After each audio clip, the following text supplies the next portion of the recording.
Hi. ഇന്നലെ ബിരിയാണി എന്ന് പറയുന്ന ഒരു ചെറിയ കഥാ പുസ്തകം ആണ് പരിചയപ്പെടുത്തിയതെങ്കിൽ ഇന്ന് കുറച്ചുകൂടി വലുതായ ഒരു നോവലാണ് പരിചയപ്പെടുത്തുന്നത്.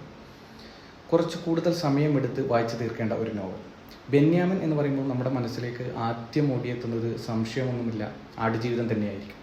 എന്നാൽ ബെന്യാമിൻ എഴുതിയതിൽ എനിക്ക് ആടുജീവിതത്തേക്കാൾ കൂടുതൽ ഇഷ്ടമായ നോവൽ എന്ന് പറയുന്നത് മഞ്ഞവെയിൽ മരണങ്ങൾ എന്ന് പറയുന്ന നോവലാണ്. വളരെ മനോഹരമായ ഒരു നോവൽ. നമ്മൾ വായിച്ചു തുടങ്ങിയാൽ അത് തീരുന്നത് വരെ നമുക്ക് ഒരു ക്രൈം ത്രില്ലറിൻ്റെ ആവേശം നൽകുന്ന ഒരു നോവൽ. എഴുത്തുകാരനിലേക്ക് ഒരു മെയിൽ വരികയും ആ മെയിലിൽ ഒരു കഥയുടെ ആദ്യ ഭാഗം ഉണ്ടാവും. ആ കഥയുടെ പിന്നീടുള്ള ഭാഗങ്ങൾ അന്വേഷിച്ച എഴുത്തുകാരൻ്റെ യാത്ര, ക്രിസ്റ്റി അന്ത്രപ്പേർ എന്ന് പറയുന്ന കഥാപാത്രം, അതുപോലെ തന്നെ ഡീഗോ ഗാർഷ്യ എന്ന് പറയുന്ന അയാളുടെ ഒരു ഐലൻഡ്, അതൊക്കെ ശരിക്കും നമ്മുടെ മനസ്സിലേക്ക് ഇങ്ങനെ പതിയുന്ന രീതിയിലാണ് ബെന്യാമിൻ മഞ്ഞവെയിൽ മരണങ്ങൾ എഴുതിയിട്ടുള്ളത്.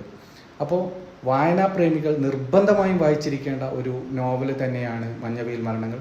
അപ്പം വായിക്കാത്തവർ എന്തായാലും വായിക്കുക. അതിൻ്റെ കോപ്പിയൊക്കെ ഓൺലൈനിൽ ഇപ്പോഴും വളരെ ചൂടപ്പം പോലെ വിറ്റുപോകുന്ന ഒരു പുസ്തകമാണ്. അപ്പോൾ ഒന്ന് ട്രൈ ചെയ്യുക.